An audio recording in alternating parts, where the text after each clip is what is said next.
Maknanya kita masih lagi berada pada hadis yang ke-6 yang bicara tentang kebaikan pada musibah. Kebaikan pada musibah. Saya ulang lagi sekali. Musibah ini ialah sesuatu yang ditimpa ke atas manusia.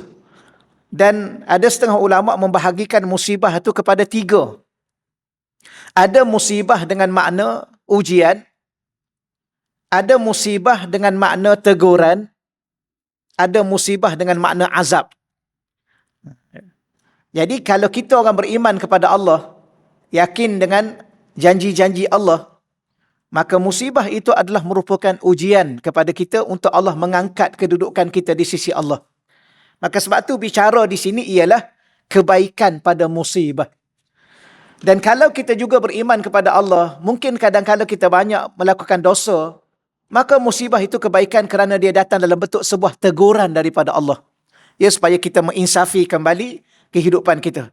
Namun kalau sebaliknya ada manusia yang kafir dengan Allah, munafik dengan Allah dan melampau-lampau dalam maksiat kepada Allah, maka musibah ketika itu azab yang Allah datangkan. Sementara Allah azab di akhirat nanti. Wal-iyazubillah. Jadi daripada situlah perbahasan kita, sambungan pada muka surat 37, tapi di bawah tajuk kecilnya muka surat 36 tu. Ujian mengikut kedudukan dan kemuliaan. Ya, ujian mengikut kedudukan dan kemuliaan. Kita dah baca hadis baginda Nabi bahawa orang yang paling berat menerima musibah daripada Allah, ujian daripada Allah adalah para anbiya. Kemudian al-amsal fal-amsal. Yang ni kita akan faham. Apa makna al-amsal di situ? Maka kita sambung pada pagi ini. Al-amsal dalam hadis itu merujuk kepada mereka yang hampir dengan para Nabi alaihimussalatu wassalam. Dari sudut kehambaan dan ketaatan. Yang paling hampir kepada Nabi kita Muhammad SAW adalah para sahabat. Yang paling hampir dengan para sahabat dinamakan para awliya. Para salafus salih. Mereka inilah. Dan kalau kita ni sebagai hamba Allah secara umumnya, umat kepada baginda Nabi ni, kalau kedudukan keimanan kita, kedudukan ketakwaan kita, kedudukan ketaatan kita makin dekat dengan apa? Para awliya, para sahabat, dekat dari segi keyakinan kita, maka kita akan ditimpa musibah makin berat, makin berat, makin berat. Ya. Jadi kalau kita ni maknanya, kita ni kalau musibah kita tak berat, biasa-biasa saja, maka kita akan ditimpa dengan musibah yang biasa-biasa. Itu pun kita rasa berat. Kenapa rasa berat? Sebab iman kita tak cukup kuat. Baik, kita baca di sini lagi. Maka semakin seseorang itu mencontohi para Nabi alaihimussalatu wassalam dalam ibadah dan kehambaan, makin dia melalui perjalanan hidup dengan ujian yang berat, namun tujuannya ialah indah dan agung. Apakah keindahan di sebalik musibah? Kita dah baca ke hadis yang ke berapa tu? Yang ke-5 tak silap. Masih ingat lagi tak? Muka surat 29 tu. Tujuan indah di sebalik musibah. Tu kena rujuk di situ balik. Nanti apakah tujuan yang indah, yang agung di sebalik musibah? Maka rujuk balik hadis yang ke-5. Antaranya ialah Allah nak angkat darajah kita, kedudukan kita di sisi Allah, ataupun Allah nak gugurkan dosa-dosa kita. Tidak ada kehidupan yang paling indah dalam perjalanan hidup ni di saat Allah Ta'ala gugurkan dosa-dosa kita.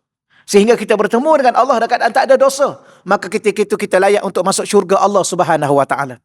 Sehingga dikatakan bahawa ada orang ni, yang kita baca, ingat lagi, saya ulang balik secara sepitah lalu begitu.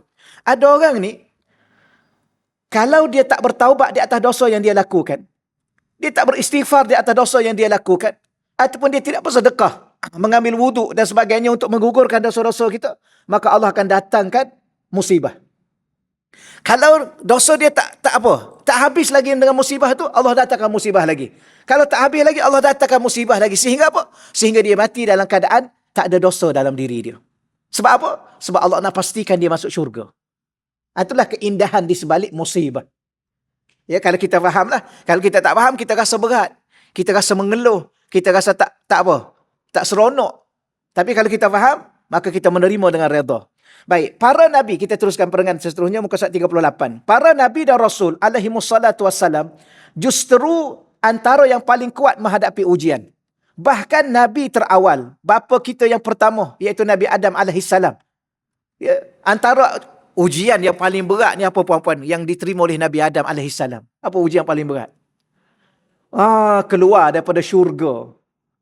Apa lagi yang lebih dahsyat perasaan nak kita? Duduk dalam syurga, keluar-keluar, turun kat dunia. Ya. Nak banding syurga dengan dunia ni 1% aja. Syurga tu 100%. Dia punya ketenangannya, kebahagiaannya, ketenangannya. Tiba-tiba Allah bawa keluar daripada syurga datang ke dunia. Ni ujian yang paling berat. Itu salah satunya. Maka tidak ada sesiapa yang melalui ujian seperti yang dilalui oleh Nabi Adam alaihissalam dan Sayyidatina Hawa alaihissalam. Iaitu diturunkan daripada syurga ke dunia ni. Itu yang kita sebut tadi. Maka sebahagian daripada zuriat mereka akan dikembalikan semula ke syurga bersama-sama kedua-duanya. Iaitulah mereka yang beriman dan beramal dengan ajaran para Nabi dan para Rasul alaihissalam. Maka mereka yang memahami hakikat di sebalik kehidupan dunia yang sementara ini, pasti akan melalui jalan pulang, jalan Islam dengan amal dan dengan iman dan amal.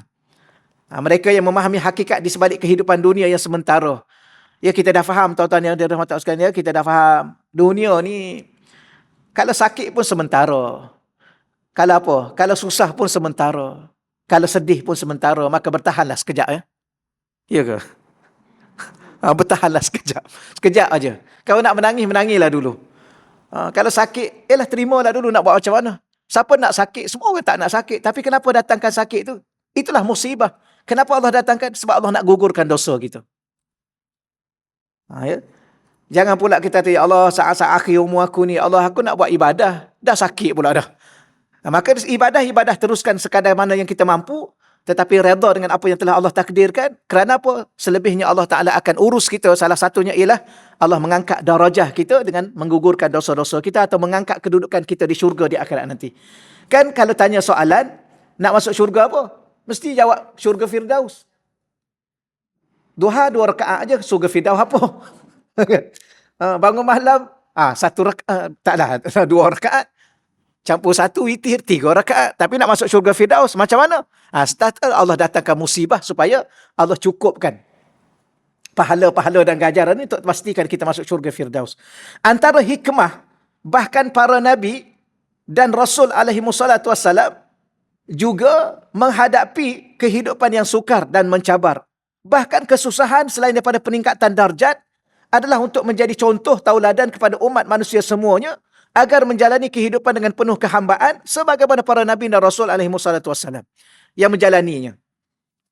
Kalau kita tanya balik, kenapa Nabi-Nabi? Siapa Nabi-Nabi dan Rasul-Rasul ni? Kekasih-kekasih Allah. Orang-orang yang dicintai oleh Allah, disayangi oleh Allah. Orang-orang yang tinggi dan mulia di sisi Allah. Tapi kenapa Allah datangkan juga musibah? Kerana Allah nak angkat lagi kedudukan mereka. Satu. Yang keduanya dalam ni, kenapa Allah datangkan musibah? Sebab Allah nak bawa contoh pada kita. Semulia-mulia manusia, setinggi-tinggi manusia, apa lagi? Kekasih-kekasih Allah itu pun didatangkan musibah. Jadi kita yang banyak dosa ni biasalah kan? Betul ya? Kita tak nak terima. Rasul yang tak ada dosa, Nabi yang tak ada dosa, maksum, mulia, tak payah ceritalah kemuliaannya kerana mereka adalah sandaran kepada Nabi-Nabi Allah, utusan-utusan Allah, kekasih-kekasih Allah. Maka mereka pun diuji dengan dahsyat. Kadang-kadang apa ujian dia? Ada yang diuji dengan suami. Betul ya? Ada yang diuji dengan isteri. Ada yang diuji dengan anak.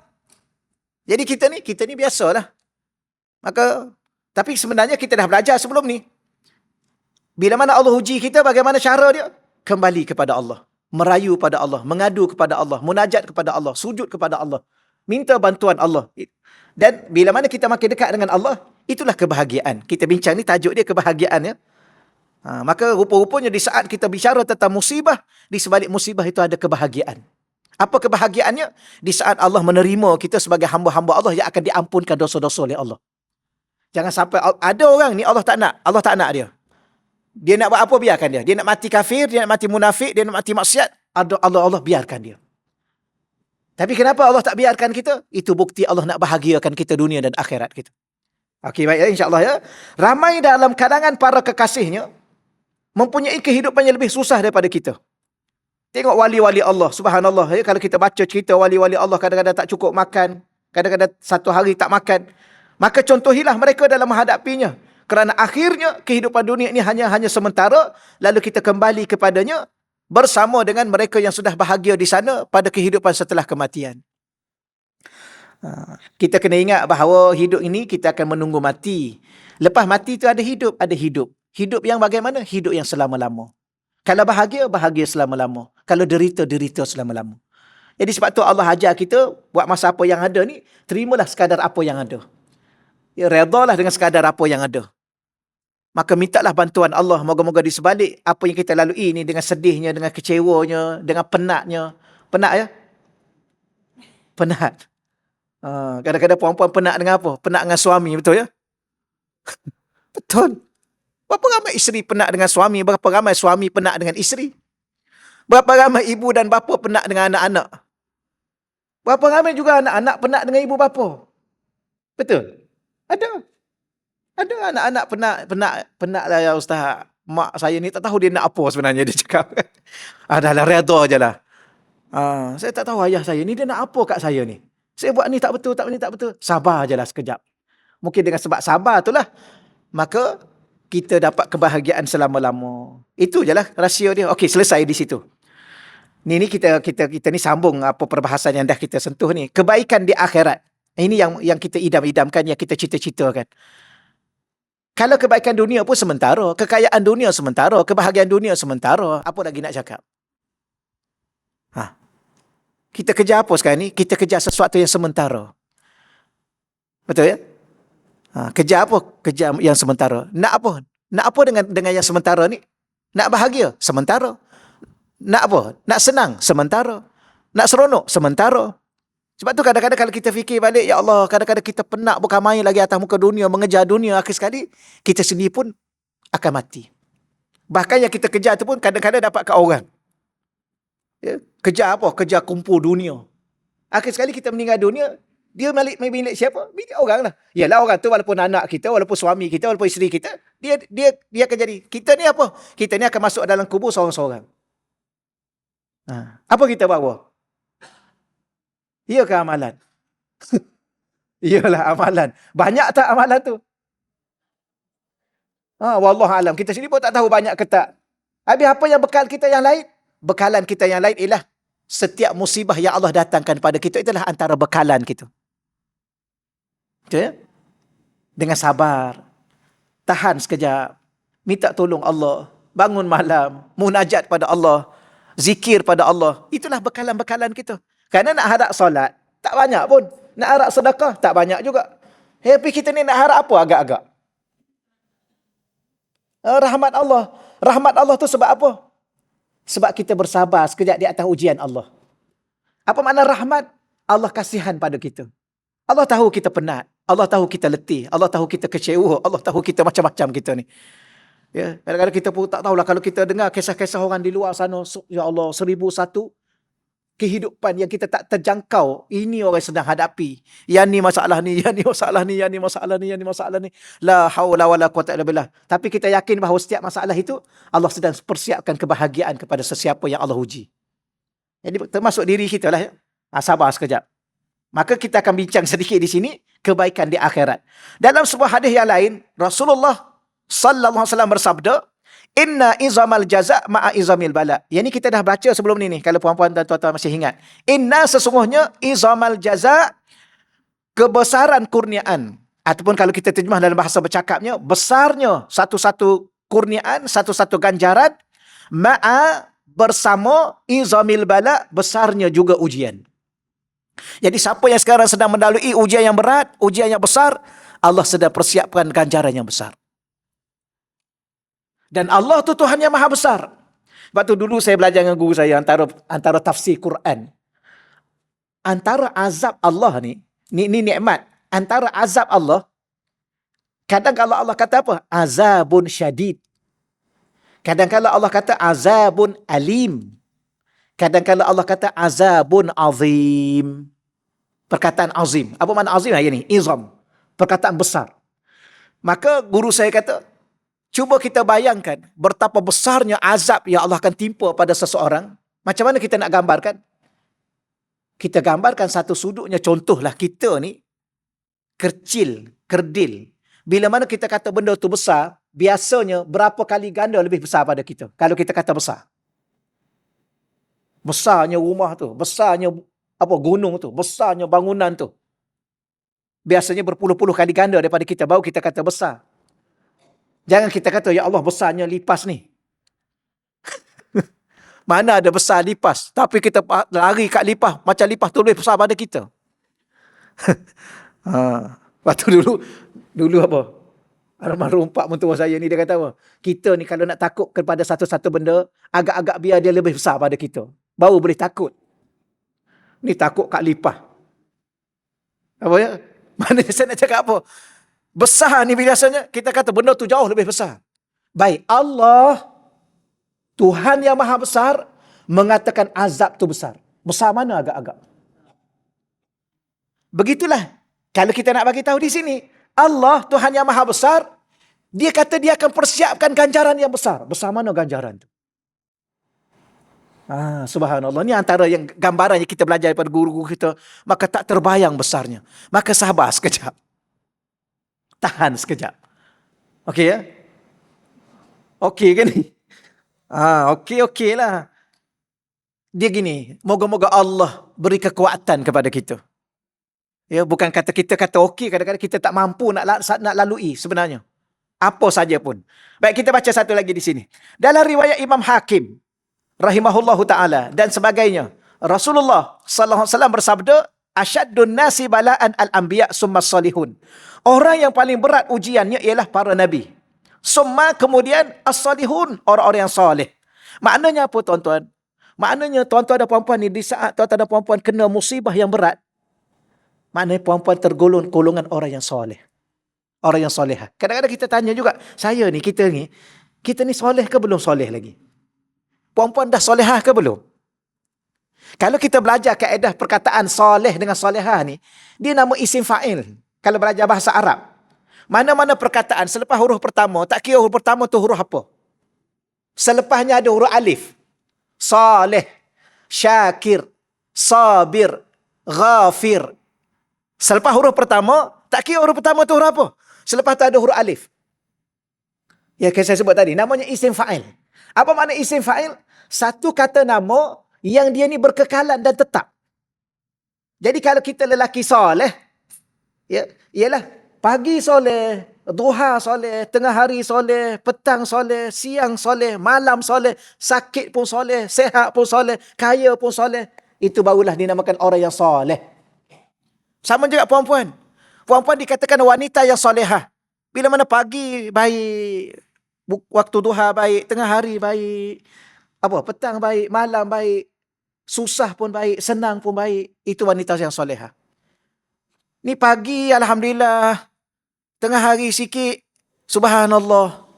Petang, masya Allah. Malam pula, inna lillahi wa inna ilaihi raji'un. Tak tahu nak cakap apa. Ini bukan wanita yang solehah. Masa senang dengan suami, alhamdulillah, senyum. Masa susah sikit dah mula, masa muka. Ini bukan perempuan yang solehah. Okey ya? Macam mana? Masa suami baik, dia pun baik. Masa suami tak baik, dia pun baik. Ini wanita yang solehah. Sama juga kita. Masa isteri, alhamdulillah, dia baik, dia layan kita baik, maka kita pun baik dengan dia. Maka dia tak baik, dia masa muka dengan kita, kita tetap baik dengan dia. Itu lelaki yang solehah. Yang soleh. Ni bila mana isteri dia dah mula masa muka, dia pun mula tengking pula. You ni cari pasal ke? Itu bukan suami yang soleh. Bukan lelaki soleh. Lelaki yang soleh ni ialah lelaki yang menerima segala kebaikan dan kekurangan isteri dia. Begitulah seorang isteri yang solehah. Dia menerima segala kebaikan dan kekurangan suami dia. Ini bukan baik saja terima, tak baik, tak boleh terima. Ini bukan orang baik. Orang baik dia menerima sekadar apa yang ada. Okey ya? Baik.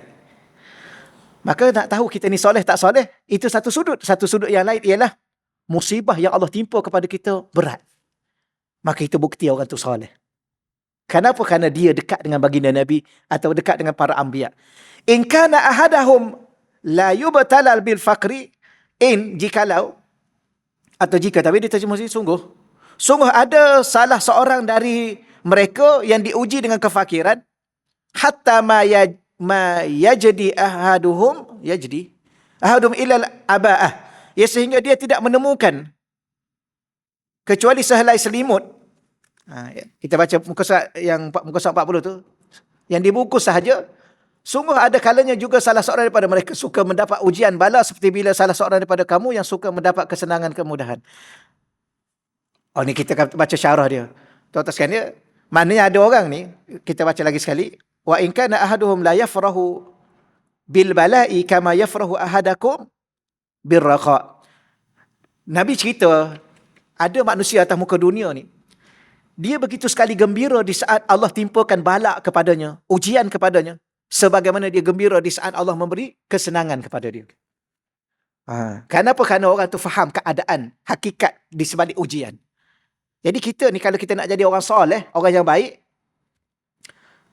di saat Allah bagi gembira kepada kita, kesenangan pada kita, maka kita juga gembira. Tetapi di saat Allah timpakan musibah, kita juga gembira. Kenapa? Kerana kita faham di sebalik musibah itu banyak sesuatu yang Allah persiapkan untuk dunia dan akhirat kita. Dia tulis di sini, iaitu ada orang yang memang apabila memahami hakikat kesusahan dan musibah itu, di sebaliknya ada kasih sayang Allah, dan di sebaliknya ada syurga, nanti adanya janji ganjaran Allah, maka dia merasai kenikmatan kesusahan dan musibah tersebut, bukan kerana musibah itu sendiri, tetapi kerana apa yang dia akan dapat daripada musibah tersebut. Boleh insya-Allah ya? Saya ulang lagi sekali. Kalau kita tanya soalan, kita faham tak apa yang ada di sebalik musibah? Kalau kita faham, kita akan gembira. Bukan gembira dengan musibah, tapi gembira dengan apa yang Allah persiapkan di sebalik musibah. Apa dia? Ada dua. Pertama, kasih sayang Allah kepada kita. Yang kedua, syurga yang Allah persiapkan untuk kita. Tuan-tuan dan puan-puan, tidak ada benda yang kalau kita faham lah. Tapi, yalah kadang-kadang kita faham, kadang-kadang kita tak faham. Kadang-kadang kita lambat faham. Kita tu termasuk saya, kita semua. Sebab kita lemah. Apa yang kita boleh faham ialah, di saat Allah timpa musibah pada kita, itu adalah petanda Allah sedang menyayangi kita. Tak tahulah kenapa. Okey ya? Kenapa? Wallahu a'lam. Macam puan-puan, kadang-kadang puan-puan cubit anak kan. Apa tu tanda dia tu? Sayang kan? Benci ke sayang? Habis kenapa cubit? Kenapa? Kenapa? Kita ayah ni bukan setakat cubit, kita rotan. Ya. Kenapa? Tanda apa? Tanda sayang, betul? Betul kan ni? Oh, jadi kalau kita cubit anak tanda sayang, Allah musibah kita, tanda apa? Kadang-kadang orang cakap apa? Allah ni dah tak sayang ke kat aku ni. Lepas satu-satu musibah. Ada orang bercakap macam tu. Allah, kenapalah engkau buat aku macam ni, ya Allah? Dia tanya soalan tu padahal bahayakan diri dia. Sebagaimana seorang anak, dia tanya mak ni, kenapa mak buat saya macam ni? Mak buat apa? Kejap-kejap cubit ni. Ni maknanya kita cakap, kalau kita cakap kat anak kita, mama sayang kat awak lah tu yang mama cubit tu. Mesti anak kita tak boleh terima. Betul tak? Mana boleh? Sayang mana boleh cubit? Begitulah Allah Ta'ala menterjemahkan betapa cinta dan kasihnya Allah kepada kita, khususnya kita ni siapa ni? Umat kepada kekasih Allah. Maka Allah datangkan musibah demi musibah. Untuk apa? Untuk Allah tunjukkan kasih sayang dia. Apa kasih sayang dia? Dia menggugurkan dosa-dosa kita. Apa kasih sayang dia? Dia memaafkan kesalahan kita. Apa kasih sayang dia? Dia sedang mempersiapkan syurga untuk selama-lamanya dalam kehidupan akhirat kita. Itu kalau kita faham. Maka kalau macam ni lah, seronok tak? Seronok lah. Gembira tak? Gembira lah. Rasa senang hati lah. Tapi senang hati bukan sebab musibah tu. Habis kalau macam tu saya tak boleh menangis lah Ustaz. Menangis je lah kalau nak menangis. Sebab musibah ni kan berat. Ya. Musibah sakit. Jangan, tak mampu kita tanggung. Tapi dah ada waktu dalam saat kita menangisi, kita rasa kegembiraan di sebalik tangisan itu, kerana Allah sudah maafkan dosa-dosa kita. Apa sajalah. Baik, seterusnya kita baca lagi. Orang yang cukup lah ya, tak payah baca lain ya. Kita baca tajuk barulah hari ni. Kan? Mudah, mengaji ni mudah-mudah. Dah faham kan? Dah faham. Sebab apa Allah datangkan musibah? Allah sayang, Alhamdulillah. Silakan soalan. Okey, silakan. Kuatkan sikit, saya tak dengar.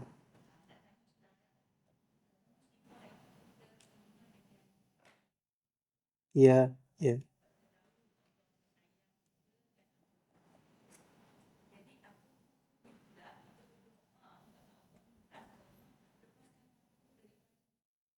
Okey.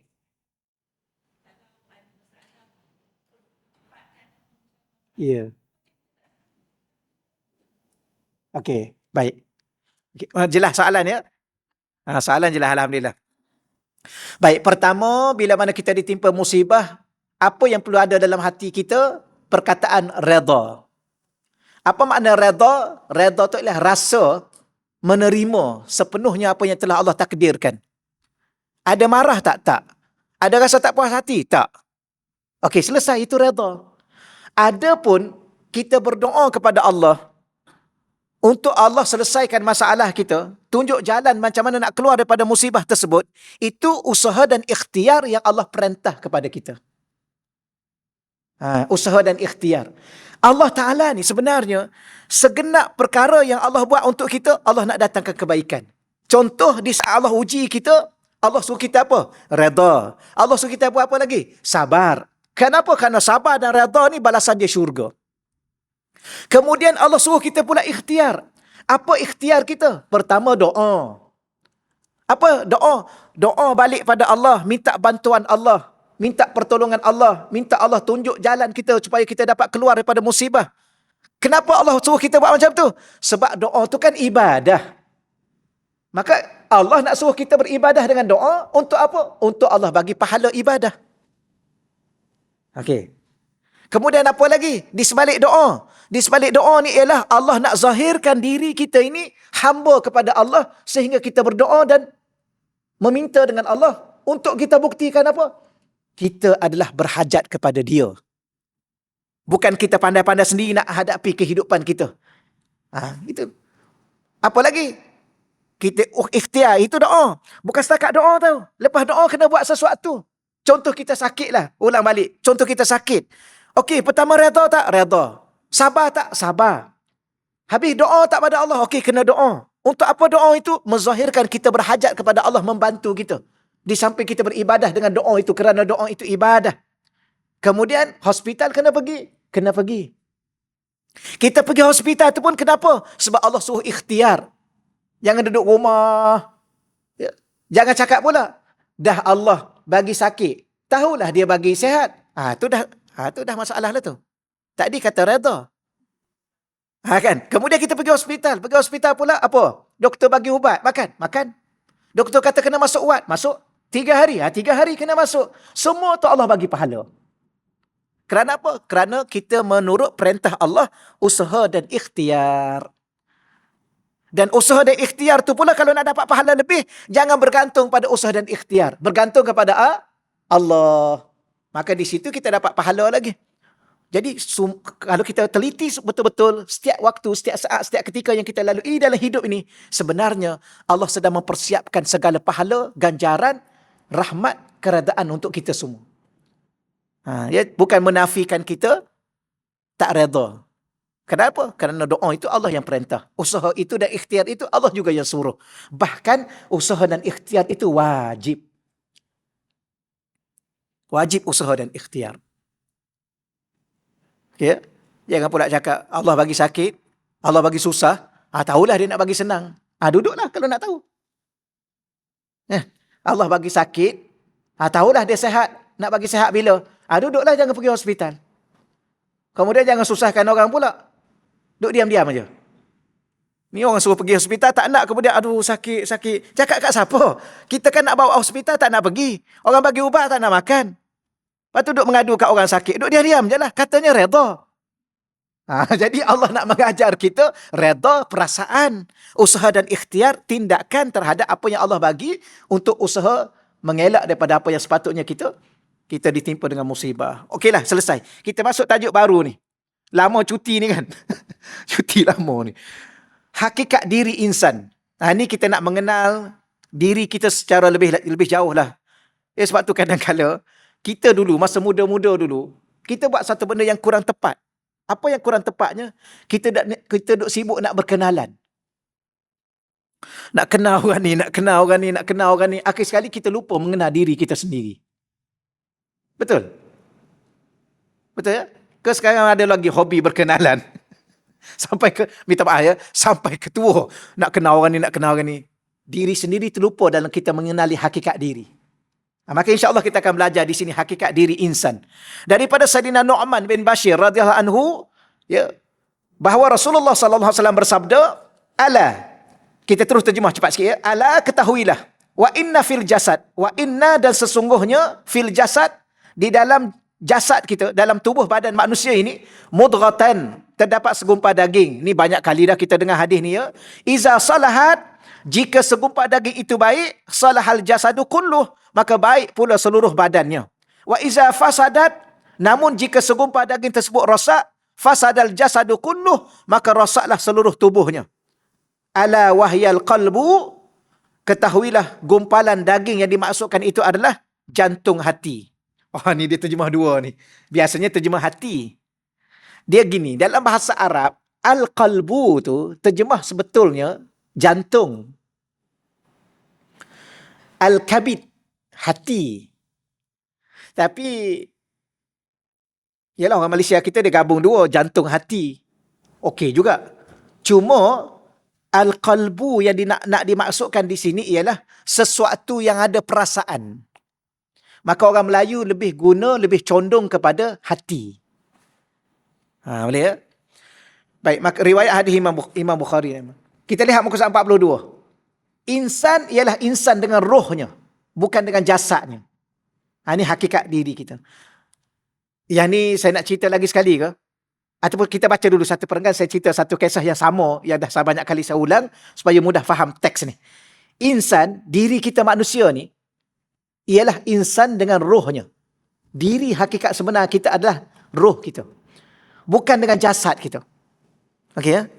Jadi kalau kita tanya satu soalan, siapa hakikat diri kita sebenarnya? Jawapan yang tepat adalah roh. Habis jasad ni ialah diibarat burung dengan sangkar. Yang hakikat burung sebenarnya adalah burung tu lah. Yang luar tu, yang mengelilingi burung tu, walaupun secantik mana, seindah mana, dia tetap sangkar. Maka bila mana burung tu keluar, maka sangkar yang cantik mana pun tak ada harga, tak ada nilai. Begitulah diri kita. Bila mana roh dah keluar, dulu apa gelar dia dulu? Ustaz, doktor, profesor, lawyer, engineer, YB, PM, apa? Presiden, sultan. Bila mana roh tu keluar, apa nama dia? Mayat. Apa tadi jawab tadi? Bila mana roh keluar, apa nama dia ni? Jasad. Alah, jasad. Mayat. Jenazah. Arwah. Arwah tu sebenarnya jamak kepada roh. Ia dah pergi. Okey. Jadi apa yang kita nak bangga dengan apa gelar yang ada pada diri kita hari ni? Apa? Hari ni orang gelar kita apa? Ustaz, nak bangga kita ni ustaz. Tak payah.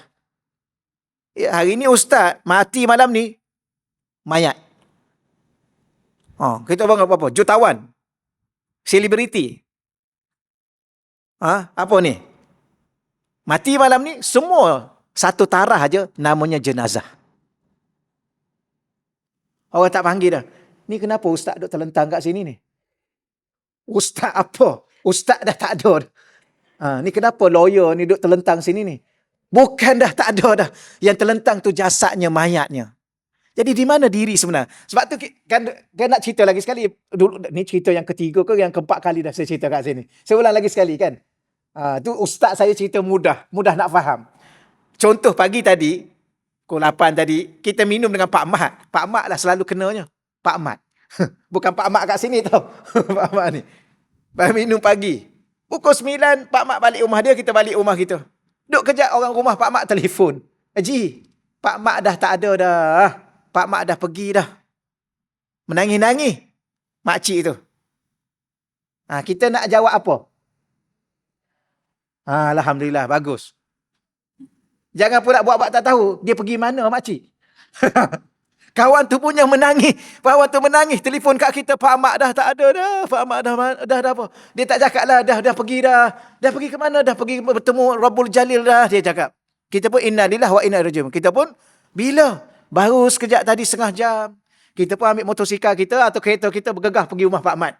Tengok-tengok duk terlentang tu. Siapa tu? Tak. Tak. Tadi orang dah cerita dah tadi lambat. Yang dia terlentang tu siapa? Mayat, jenazah. Habis Pak Matnya, Pak Mat dah pergi bertemu dengan Tuhan. Bukan yang tadi ya, yang kita duduk minum pagi tadi itu. Dengan dia. Ya lah, dengan dia lah. Habis dia kat mana? Dia dah tak ada dah. Nak minum lagi dengan yang tu? Tak mahu dah kita. Nak sembang lagi? Tak mahu dah. Habis siapa dia sebenarnya yang kita duduk sebut Pak Mat selama ni? Diri dalam dia, roh dia. Dia dah pergi dah. Habis yang tiga tu, jasad dia sahaja. Inilah insan, ialah insan dengan rohnya. Manusia ni adalah rohnya, bukan dengan jasadnya. Dia hidup dengan rohnya, bukan dengan jasadnya. Maka kehidupan letaknya pada roh. Hidup ni sebenarnya, yang kita duduk bercakap ni, yang kita berkeluarga ni, apa ni, yang kita bermuamalah ni, yang kita duduk ketawa hilai ni. Macam perempuan duduk cakap dengan suami perempuan ni, tiap-tiap malam tu. Yang mana tu? Yang diri dalam tu. Kalau dah tak ada yang dalam tu, tinggal jasadnya sahaja, nak sembang lagi. Dah dulu kan sehidup semati. Kenapa? Itulah hakikat diri saya dengan tuan-tuan dan puan-puan. Yang kita kena faham. Lalu kebahagiaan hidup sudah tentulah letaknya pada roh. Bukan pada jasad. Apa makna roh? Pada benda yang dalam ni, jiwa dalam ni. Jika baik sisi rohnya, baiklah sisi kehidupan zahir seluruhnya. Jika sebaliknya, maka buruklah seluruh kehidupannya. Sebab tu jangan fokus pada zahir semata-mata, dalam ni. Kerana bahagia itu dari dalam. Derita juga dari dalam. Sebab tu jangan cari bahagia pada selain daripada diri kita sendiri. Kadang-kadang kita mencari bahagia pada diri orang lain. Macam mana kita boleh cari bahagia dengan diri orang lain? Orang lain tu pun tak bahagia. Betul? Kita suruh suami bahagiakan kita. Suami pun tak berapa bahagia. Contoh. Kita suruh anak kita bahagian kita. Dia pun tak bahagia juga. Dia pun ada masalah kehidupan dia sendiri. Baik kita bahagia dengan diri kita. Diri mana? Diri dalam kita. Kerana dia itu tidak sumber bahagia. Lagipun bahagia pun di sini je. Ke di sini? Ke di situ? Bahagia pada apa? Pada kenderaan kita. Bahagia pada rumah kita. Bahagia pada harta kita. Ke bahagia pada barang kebah yang ada kat lengan tu? Oh, tak ada. Tak bahagia lah ya. Tak ada. Mana ada orang tak ada apa pun. Tak ada seutas rantai pun. Di leher dia, di tangan dia. Tapi dia bahagia. Tapi ada orang daripada sini sampai ke sini. Tak bahagia. Kena cerita juga. Tak payah lah ya. Oh, subhanallah, itu bahagia di sini. Okey, saya selesai. Perengan pertama. Perengan kedua. Kita bahagia dari dalam, bukan dari luar. Ini kita tekankan lagi sekali. Kita bahagia dengan apa yang kita rasa dalam diri kita. Bukan apa yang kita dapati daripada luar, yang kita lihat, yang kita pandang, yang kita miliki. Okey ya? Apa sahaja yang didapati dari luar diri, apa yang kita terjemahkan ke dalam diri kita, itulah yang membawa kepada kebahagiaan atau sebaliknya. Waktu puan-puan, tuan-tuan, bahagia itu ada pada perasaan. Sebab tu kita ni kena belajar mengawal perasaan. Kadang-kadang jangan kita terpengaruh dengan perasaan orang lain sehingga membawa kepada rosak perasaan diri kita. Okey? Kadang-kadang orang ni manusia macam-macam perasaan dia. Maka biarkanlah dengan diri dia. Kita dengan diri kita. Jangan terpengaruh dengan perasaan orang. Jangan terpengaruh dengan kebahagiaan orang. Sebab tu kadang-kadang kita ni kan, kita nak kata apa ya? Kadang-kadang orang ni dia duduk selfie. Nak tunjuk dia bahagia. Itu bukan bahagia. Dia duduk selfie. Masuk dalam Facebook. Duduk selfie kat suami. Selfie kat lautan luas. Selfie kat mana-mana. Dia nak kata itu bahagia. Itu bukan bahagia. Bahagia di sini. Ni. Walaupun dia tak pernah selfie duduk dalam rumah dia bahagia. Itu kita kena faham. Oleh itu ketentuan takdir dalam kehidupan ditujukan kepada jiwa insan yang batin di sebalik zahir fizikal.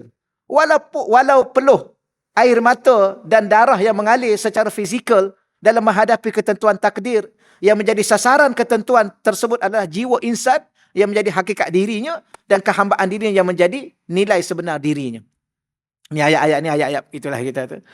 Kadang-kadang memanglah kita hidup atas muka dunia ni ada waktu air mata mengalir, peluh. Tuan-tuan sekalian, kita kerja subhanallah. Kita tengok orang kampung bekerja kan. Berpeluh daripada kepala sampai ke kaki. Penat. Kadang-kadang menangis. Ya, air mata menangis. Kadang-kadang darah ya, keluar, mengalir daripada jasad kita. Terluka dan sebagainya. Maka itulah hakikat kehidupan yang kita lalui. Tapi semua itu, tuan-tuan sekalian ya, sebenarnya di jiwa inilah yang akan menentukan segala-galanya. Alah, macam saya selalu sebut pada tuan-tuan lah. Berapa ramai manusia yang menangis tapi gembira, berapa ramai yang menangis, yang senyum tapi derita. Ya? Ada orang menangis tapi gembira. Tahu tak? Contoh dia pergi, ya, anak dia ambil exam, ambil result peperiksaan. Ya, anak dapat 10A. Dia tak jangka anak dia 10A tahu. Tidur je kerja dia. Main game tidur, main game tidur. Pergi tengok result 10A. Menangis mak dia. Kenapa menangis akak? Saya tak terfikir anak saya ni. Gembira, menangis. Oh, jadi juga mengeluarkan air mata tapi gembira. Ada? Ada tak orang yang senyum tapi derita? Ada? Ramai. Senyum melebar belakang kita, menangis habis-habisan. Ramai. Jadi zahir ni bukan penentu segala-gala. Kerana hidup ni bukan ukuran pada zahir, hidup ni ukuran pada jiwa dan hati kita. Jiwa yang hati yang bagaimana? Jiwa yang hati yang berhubung dengan Tuhan. Tapi kalau jiwa dan hati berhubung dengan makhluk, kita akan derita juga. Sebab tu selalu kita pesan, saya, tuan-tuan dan kita semua, ya, kita kena pesan bagaimana? Bebaskan jiwa dan hati kita daripada makhluk. Sudah-sudahlah kita derita di tangan makhluk. Betul ya? Makhluk tu macam-macam lah. Nama manusia pun ada, nama benda pun ada, nama harta pun ada, nama jawatan pun ada. Tengok ni, dia sehari 2 hari 3 hari ni kan. Ada yang derita-derita. Ada yang gembira-gembira. Pasal apa? Pasal jawatan. Betul. Saya cakap kat kawan-kawan saya lah. Kawan-kawan saya bertukuh lumu, tidur, tak cukup tidur, pergi nak pecah kepala. Kan? Tapi kalau hati kita tidak letak di situ, tak ada masalah. Tapi kalau hati kita ikat di situ, berapa ramai manusia menangis kerana wang ringgit, berapa ramai manusia menangis kerana jawatan, berapa ramai manusia menangis kerana segala-galanya menangis. Kenapa? Kerana hati dia terikat di situ. Jadi bahagia tu di mana? Di hati. Hati yang mana? Hati yang mengikat diri ni dengan Tuhan.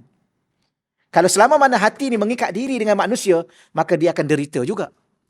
Baik, perenggan yang paling bawah tu. Jika kita lihat sebatang tubuh jasmani insan yang sudah tidak ada roh lagi, maka ia sudah tidak lagi menjadi sasaran ketentuan kehidupan duniawi. Tanpa air mata, tanpa peluh dan tanpa darah yang menyakiti fizikal. Ia tinggal tubuh yang keras dan semakin mereput di mamah tanah dan usia. Boleh faham kaedah ni ya? Jadi bahagia, fokus bahagia tu di dalam. Bukan di luar. Mana bukti? Di saat roh ni dah keluar, jasad yang terbujur di situ, tidak ada lagi apa-apa yang boleh kita cakap. Bagilah apa pada dia? Harta, jawatan, apa? Kesenangan, dia tak akan merasai apa lagi. Kita nak bahas satu aja. Kita nak bahas. Saya yakin tuan-tuan dan puan-puan dah faham. Cuma kita nak faham betul-betul dan pegang betul-betul di mana bahagia sebenarnya? Di dalam.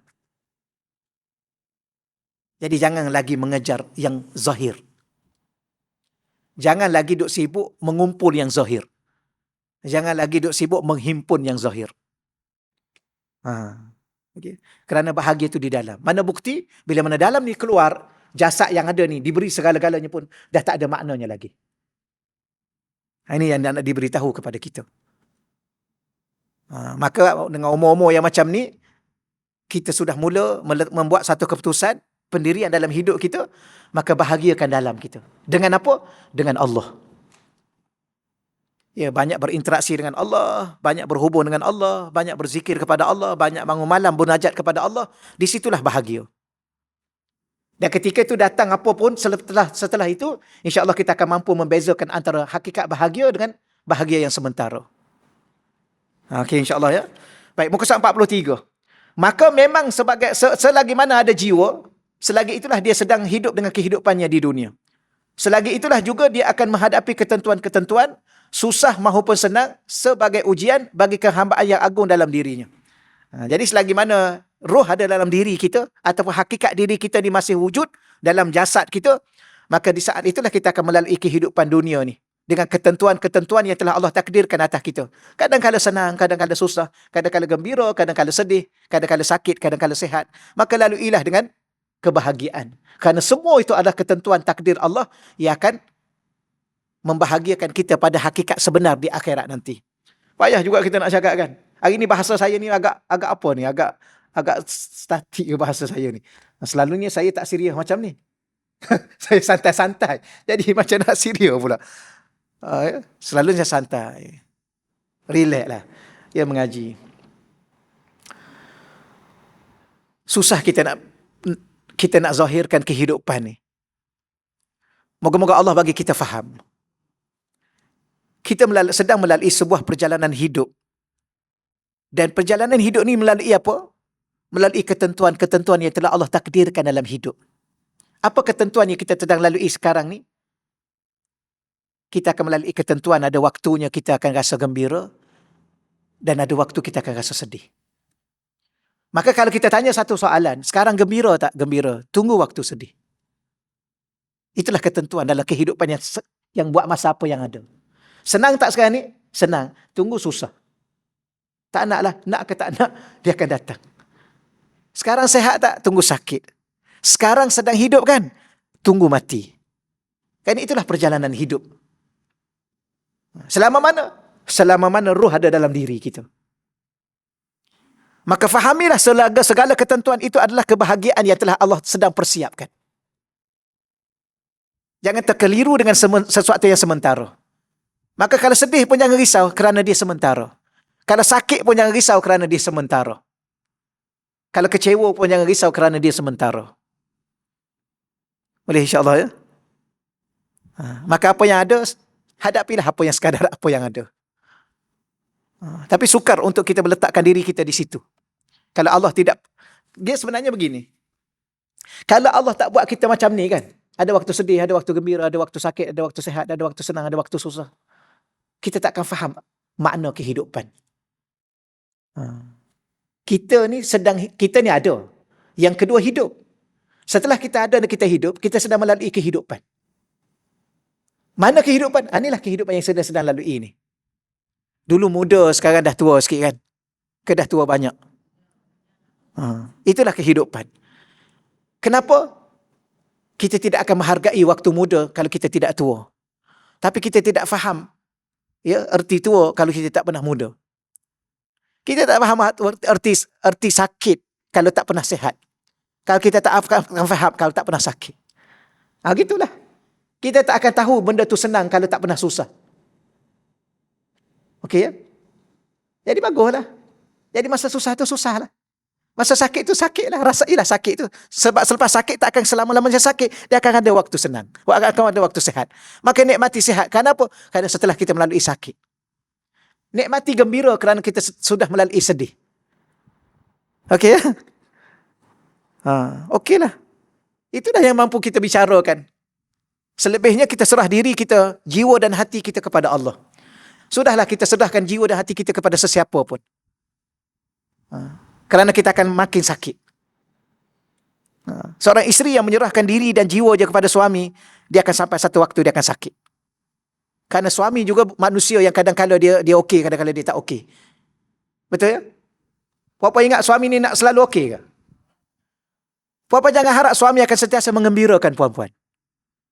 Akan sampai satu masa suami itulah yang akan menyebabkan puan-puan menangis. Betul? Berapa ramai manusia menangis kerana seorang suami? Berapa ramai isteri menangis kerana seorang suami? Berapa ramai suami menangis kerana seorang isteri? Betul? Puan-puan, cuba puan-puan tengok di puan-puan tahu tak? Sekarang, ni saya nak sentuh sikit. Sekarang ni orang duk bicara, isu negara kita salah satunya, persoalan keluarga, curang. Isu sekarang ni yang menyebabkan sebuah keluarga isteri menangis, suami menangis, curang. Tapi puan-puan, rekod di mahkamah, puan-puan tahu siapa paling banyak curang? Isteri. Ini fakta mahkamah. Cuba tuan-tuan tengok dalam fakta mahkamah. Yang paling banyak curang adalah di akhir zaman ni adalah isteri. Berapa ramai lelaki-lelaki suami-suami di luar sana menangis. Cuba tanya lawyer-lawyer syar'i kita kat mahkamah tu. Tahu ya? Jadi apa yang saya nak cakap, bukan saya nak melemahkan puan-puan, tak ada. Puan-puan okey. Yang curang tu bukan puan-puan.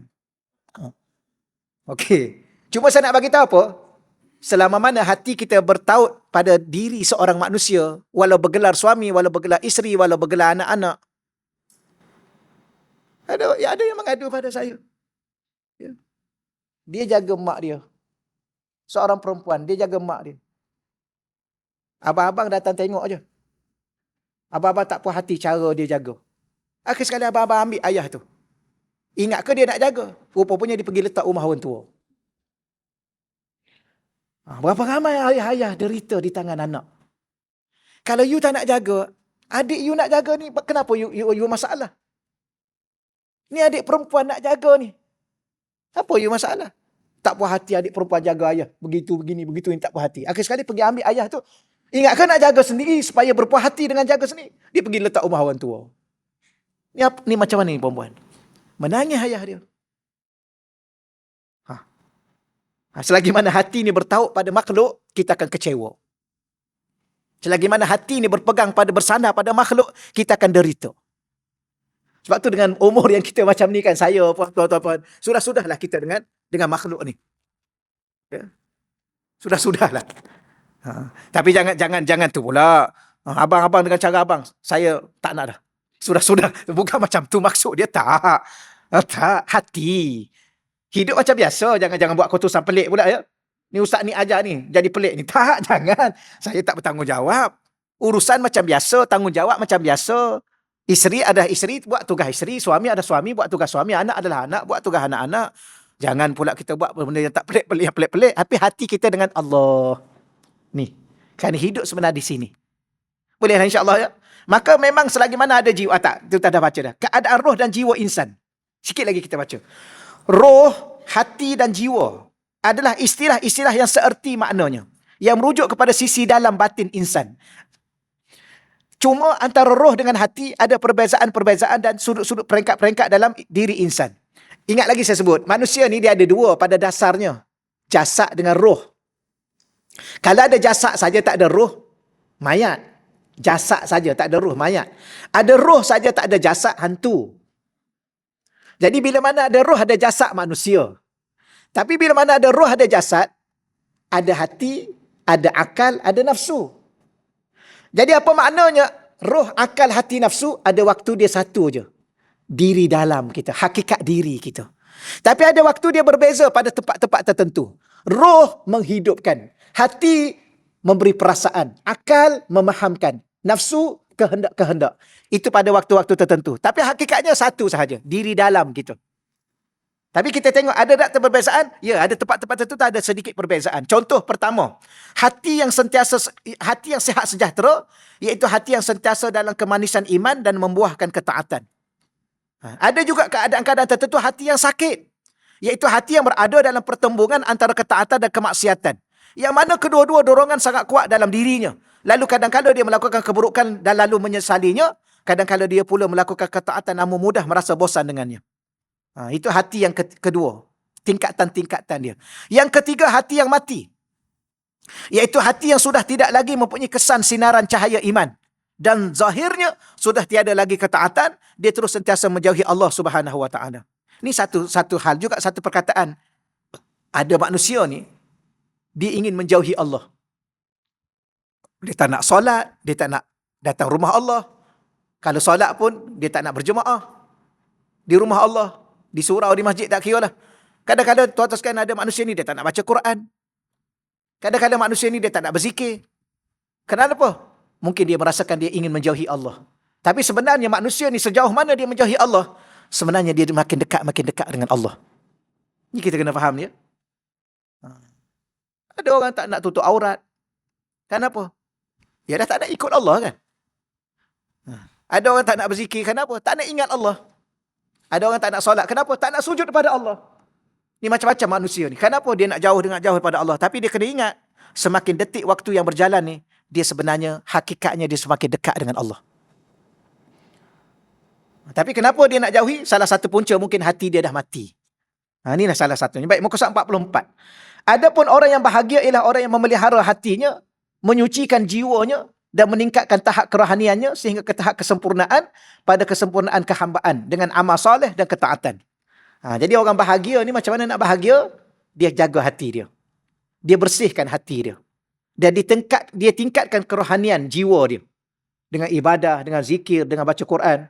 Sehingga ke tahap sempurna. Sempurna dari sudut mana? Sempurna sebagai seorang hamba. Kita ni hamba. Apa tugas kita? Tugas menyempurnakan diri sebagai hamba. Kadang-kala kita sempurna sebagai seorang hamba. Kadang-kala kita tak sempurna sebagai seorang hamba. Contoh macam mana? Ada waktu jadi hamba Allah. Ada waktu jadi hamba syaitan. Ada waktu jadi hamba nafsu. Ada waktu jadi hamba dunia. Kejap-kejap balik jadi hamba Allah pula. Betul ya? Tak terasa? Ada waktu jadi hamba makan. Ada orang ni memang dia jadi hamba makan. Tak kira halal, tak kira haram. Dia makan aja. Tak kira nasi, tak kira lauk, tak kira apa. Daging orang pun dia makan. Ini dia hamba makan. Tahu? Daging orang dia makan. Dia mengumpat. Tak cukup dengan 2 pinggan, dia mengumpat orang lagi. Maknanya hamba.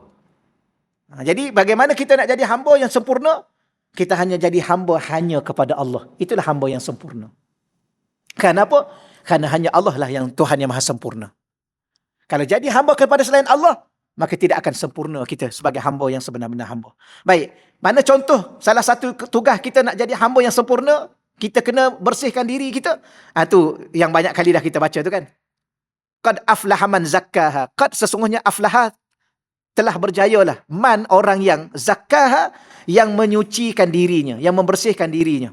Wa qad khaba man dassaha, dan sesungguhnya hampalah ataupun binasalah orang-orang yang apa? Diterjemah yang sedia bersih itu susut dan terbenam kebersihannya dengan sebab kekotoran maksiat. Ni dia terjemah payahlah. Yang mudahnya ialah berjayalah orang yang membersihkan jiwanya dan binasalah orang yang mengotorkan jiwa dia. Jiwa dalam ni. Jiwa dalam ni boleh kotor dengan apa? Dengan maksiat, dengan kufur, dengan syirik, dengan dosa. Maka di saat, sebab tu kadang-kadang kita nak bahagia tahu. Kenapa tak bahagia? Macam mana nak bahagia? Bahagia tu kan di hati. Macam mana hati nak bahagia? Kata hati tu penuh dengan maksiat, penuh dengan dosa, penuh dengan syirik, penuh dengan hasad. Rupanya Allah haramkan kepada kita, di hati kita ni jangan ada hasad. Kenapa? Kita tak akan bahagia selama mana kita ada hasad. Sama juga kita tak akan bahagia selama mana kita ada riak. Buat sesuatu nak tunjuk kat orang. Kenapa kita nak tunjuk kat orang? Kenapa kita sibuk dengan orang? Apabila kita sudah solat, alhamdulillah kita gembira dengan solat, kita cukup lah. Kenapa kita duduk selfie, masukkan alhamdulillah baru lepas solat duha? Kita nak buat apa? Nak cakap kat siapa? Saya selalu cakap tu kan. Alhamdulillah, ya, baru solat duha. Apa yang kat belakang tu? Kaabah. Solat duha di tanah suci, alhamdulillah. Baru selesai 8 rakaat. Siapa tanya dia? 8 rakaat. Oh, kat Malaysia ni tak selfie sebab 2 rakaat. Kat Mekah selfie sebab 8 rakaat. Ini orang tak bahagia tau. Orang ni tak akan bahagia. Kenapa? Dia sibuk dengan orang. Supaya orang tahu tentang diri dia. Bahagia adalah bahagia. Bagi tahu atau tak bagi tahu, bahagia adalah bahagia. Okey ya? Perempuan, kalau perempuan duduk, sama juga perempuan duduk selfie dengan suami, jangan tunjuk kat orang. Ada orang suka, ada orang benci tau. Yang kita risau orang benci. Bila mana orang benci, orang pandang dengan pandangan hasad. Itu yang merosakkan kesihatan kita, merosakkan hati kita. Kalau perempuan bahagia dengan suami, sembunyikan kebahagiaan itu. Hanya aku dan dikau bahagia. Tak perlu sesiapa pun. Betul ya? Ada orang ni kan memang meluaklah aku tengok dia ni. Ni masalah juga ni tak bahagia juga ni. Sepatutnya tengok orang bahagia, doa biar makin bahagia. Tapi dah dia tak bahagia, dia nekilah dengan kita bahagia. Akhir sekali dia meluak. Apa masalahnya? Meluak apanya dia bahagia? Doakan dia bahagia selama-lama. I doa kat you bahagia selama-lama. Angkat 3 ni. Ni tiba-tiba, meluak lah aku tengok. Apa masalah? Ni orang tak bahagia. Sebab tu, tuan-tuan, jangan tunjuk bahagia pada orang yang tak bahagia. Dia akan marah kat kita. Okeylah ya, insyaAllah ya. Masa dah habis dah ni. Ada soalan tak ni? Baik. Yang lebih-lebih baki-baki tu, tuan-tuan dan puan-puan baca sendiri, boleh? Yang ada kitab. Yang tak ada kitab, tak payah baca lah. Ada kitab. Yang datang tangan kosong tu, tak payah baca. Habislah tajuk kita hari ni. Apa yang kita bincangkan hari ni ialah hakikat diri kita. Apakah hakikat diri kita sebenarnya? Diri dalam tu. Maka bahagia dari mana? Dari dalam. Dan bahagia dengan apa? Dengan yang dalam. Okey, selesai insyaAllah. Ada soalan tak? InsyaAllah bulan depan kita baca hadis yang ke-8. Hadis yang ke-8 insyaAllah. Ada soalan tak? Saya minta maaf lah kepada yang orang panggil apa? Saya nantilah yang live ni, yang dalam TikTok ni kadang-kadang banyak soalan saya tak baca pun. Minta maaf lah ya. Kerana saya datang, saya selalu bagi tahu bila mana saya datang ni, saya datang mengajar di masjid. Jadi fokus saya orang kat masjid. Jadi mungkin satu hari nanti, tak tahu bila. Satu hari nanti tak tahu bila. Jadi saya akan buat khusus untuk orang yang dalam TikTok ni. Masa tu kita boleh berinteraksi lah insyaAllah. Boleh berinteraksi. Kalau ada soalan, kalau ada apa. Jadi minta maaf banyak-banyak. Kadang-kadang saya tak baca pun komen-komen. Apatah lagi yang Kak Haji tu kan. Lagi saya tak terbaca. Jadi setakat ni ada soalan tak yang ada kat sini ni? Maknanya dah faham semua lah ya? Dah bahagia lah ya? InsyaAllah. Semoga-moga Allah bagi kita bahagia dunia dan akhirat. Dengan ibu dan bapa kita, anak dan isteri kita insyaAllah. Ya, di saat kita bertukar lumus atas muka dunia, membawa hati kita kepada Allah Subhanahu Wa Taala. Auzubillahi minasyaitonirrajim. Bismillahirrahmanirrahim.